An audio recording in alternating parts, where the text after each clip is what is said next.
आज आपके साथ चिकन की ऐसी मज़ेदार सी चटपटी सी रेसिपी जो है वो शेयर की जाएगी कि आप जब इसको बनाएंगे फिर आप बनाते ही रहेंगे, आपका दिल नहीं भरेगा। इतना टेस्टी और यम्मी पराठा आज हम चिकन का बनाएंगे। तो उसके लिए चिकन की स्टफिंग जो है वो भी बहुत मज़े की होनी चाहिए। किस तरह से स्टफिंग करनी है, कैसे पराठा बनेगा, तो मेरे साथ रहिएगा। छोटी सी वीडियो है, स्किप मत कीजिएगा। तमाम टिप्स और ट्रिक्स आपको मिलेंगी। बहुत खा लिया आपने आलू के पराठे, गोभी के पराठे, तो आज जरा हम चिकन का मज़ेदार सा स्पाइसी सा पराठा बनाते हैं। बिल्कुल हेल्दी नाश्ता होगा आपका। बिस्मिल्लाहिर्रहमानिर्रहीम, अस्सलाम वालेकुम, वेलकम टू कुड़ी किचन जी आनू, खुशामदीद। पराठा बनाने के लिए हमें क्या क्या चीजें जो है वो चाहिए, तो हमें यहाँ पे चाहिए चिकन। तो मेरे पास चिकन का कीमा जो है वो मौजूद है, बिल्कुल बारीक कीमा है, आप वो भी इस्तेमाल कर सकते हैं। दूसरा तरीका जो है वो मैं आपको आगे चल के बताऊंगी। साथ में हमने लहसुन, प्याज, हरी मिर्चें और जी हरा धनिया जो है वो भी सारा मसाला जो है तैयार करके रख लिया है। अब आ जाती है आटे की बारी। तो आप यहाँ पे कौन सा आटा जो है वो इस्तेमाल करना चाह रहे हैं। अगर आप बिल्कुल रेस्टोरेंट स्टाइल में पराठा बना के खाना चाह रहे हैं तो फिर तो आप मैदे का इस्तेमाल कर सकते हैं। तो मैं यहाँ पे गंदम का, प्योर गंदम का आटा जो है वो इस्तेमाल कर रही हूँ। आटे को मैंने गूंद लेना है, जिस तरह से घर में आम रवायती आटा जो है वो गूंदा जाता है। तो यहाँ पे मैं 2 से 3 पराठों का आटा लेके उसको गूंद लूंगी। तो आप अगर मैदे का इस्तेमाल करना चाह रहे हैं तो आप उसको कर सकते हैं, बट वो जोद हजम नहीं होता, जल्दी हजम नहीं होता मैदा। तो इसलिए आपको अपने मैदे का जो है वो ख्याल रखना चाहिए और आपको भी गंदम का आटा जो है वो इस्तेमाल करना चाहिए। स्टफिंग वो तैयार कर लेते हैं। तो हमने यहाँ पे चिकन का कीमा जो है पड़ा हुआ था, मैंने कहा चलें जी इसको किसी काम पे लगाते हैं। तो हमने सोचा क्यों ना चिकन का मजेदार सा जो महंगे रेस्टोरेंट में मिलता है पराठा वो वाला बनाया जाए। तो स्टफिंग तैयार करने के लिए हमने तवे के ऊपर ऑयल ऐड किया और फिर हमने कुटा हुआ फ्रेश लहसुन जो है वो इसके अंदर ऐड किया और उसमें इसकी भुनाई जो है वो करना स्टार्ट कर दी। तो यहाँ पे जी आप बीफ और मटन का कीमा भी इस्तेमाल कर सकते हैं, बट वो जो अच्छे से चॉप हुआ हो, बारीक पिसा हो, नहीं तो फिर आपका पराठा जो है वो बिल्कुल सही से नहीं बनेगा। तो यहाँ पे गार्लिक चिकन कीमा जो है वो तैयार हो रहा है। तो हमने क्या किया है, चिकन की अच्छे से बुनाई की है लहसुन के साथ, फिर साथ में हमने जी कुटा हुआ अदरक जो है वो ऐड कर दिया। जैसे ही इसका कलर जो है वो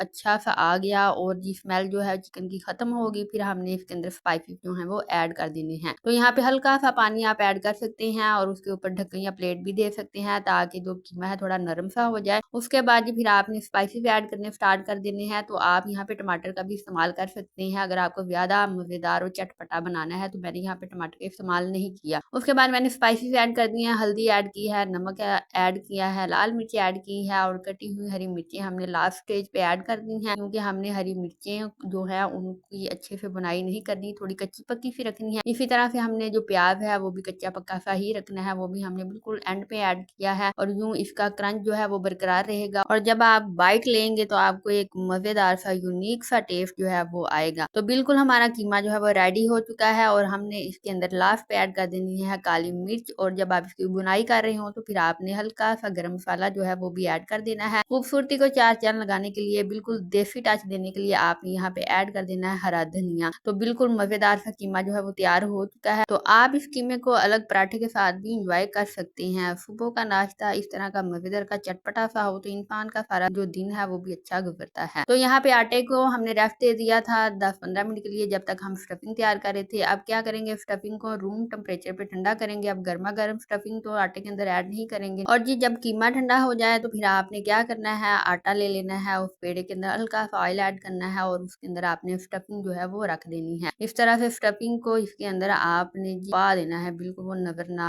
आए और फिर इसका पेड़ा कर लेना है और यूं पेड़े को आपने इसको प्रेस करना है और आपने इसको बेल लेना है। अगर तो आप ज्यादा क्रंची और जी मजे का पराठा खाना चाह रहे हैं तो फिर आपको अच्छे से इसको बेलना होगा इस तरह से। और अगर आप रेस्टोरेंट वाला पराठा चाह रहे हैं तो फिर आपको इसका स्टफिंग जो है वो मोटा ही रखना होगा, बिल्कुल जैसे नान होता है उसका बिल्कुल स्टफ जो है वो इस तरह से आपको रखना होगा और फिर उसको आपको लो फ्लेम पे पकाना होगा ताकि वो अच्छे से अंदर तक पक सके। तो हमने जी बिल्कुल पंजाबी स्टाइल में जो पराठा है वो तैयार कर लिया है। तो हम बिल्कुल क्रंची वाला जो क्रिस्पी वाला पराठा है वो बनाएंगे। तो यहाँ पे हमने जो पराठा है वो ऐड कर दिया है और इसको पकाना स्टार्ट कर दिया है। तो अगर आप अभी चैनल पे फर्स्ट टाइम आए हैं और अभी तक चैनल को सब्सक्राइब नहीं किया तो प्लीज चैनल को सब्सक्राइब कर दीजिएगा और बेल आइकन को प्रेस करना मत भूलिएगा ताकि इस तरह की मजेदार सी चटपटी सी रवायती जो डिशेज हैं, रेसिपी हैं, वो आपको बर वक्त मिलती रहे। तो यहाँ पे जी बातों ही बातों में हमारा मजेदार सा क्रंची सा जो पराठा है वो तैयार हो चुका है। चलें जी दूसरा तरीका आपको बता देते हैं। अगर आपको शक है कि कीमा जो है वो इस तरह से निकलता रहेगा बनेगा, अंदर से पराठा बिल्कुल ठीक नहीं बनेगा, तो उसका एक हल है, बेहतरीन हल है। चिकन लेना है और उसको बॉइल्ड कर लेना है। बॉइल्ड चिकन के फिर आपने रेशे करने हैं और फिर उन रेशों के अंदर आपने मसाले वगैरह जो है वो ऐड करने हैं, उसको पकाना है और रेशे वाला जो चिकन है